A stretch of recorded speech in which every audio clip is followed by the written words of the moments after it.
Bizim köyün meteliksiz memişi,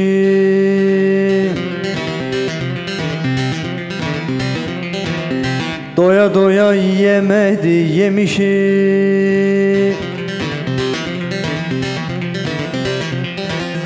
Feleğinen ters giderdi her işi, Memiş emmi hastalandı ölmedi.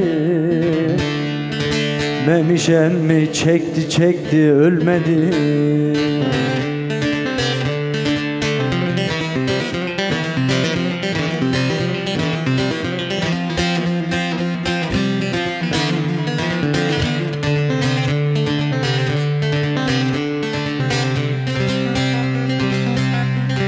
Yazın karpuz yüklü kamyondan düştü, koca iki teker üstünden geçti.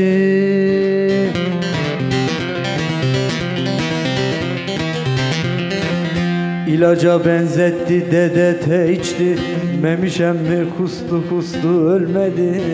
Ölmedi. Memiş emmi çekti çekti ölmedi.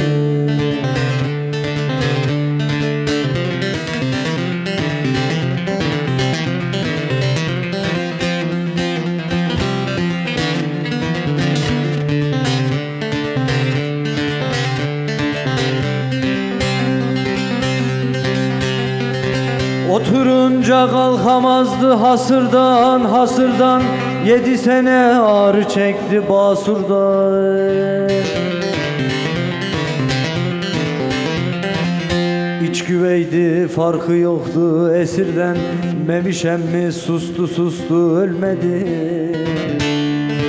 Memiş emmi sustu sustu ölmedi.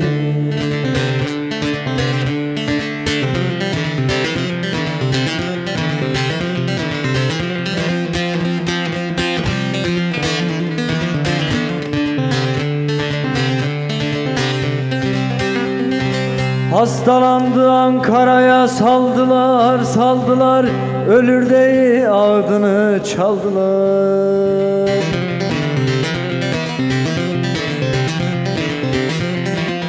Dalağını böbreğini aldılar, Memiş emmi yattı yattı ölmedi. Memiş emmi çekti çekti ölmedi.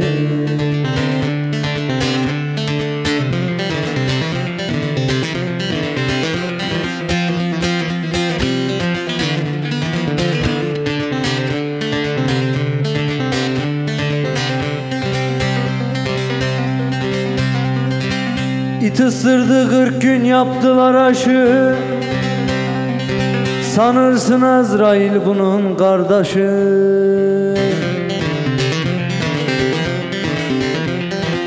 Üstüne devrildi değirmen taşı, Memiş emmi yastı oldu ölmedi. Memiş emmi çekti çekti ölmedi.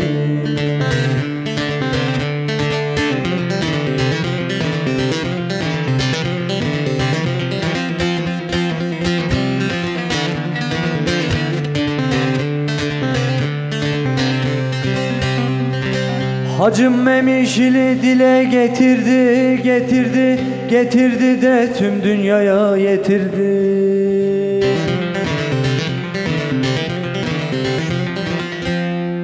Kuş gribi aldı onu götürdü. Allah rahmet eylesin Memiş emmi. Sonunda öldün ya. Öldü mü?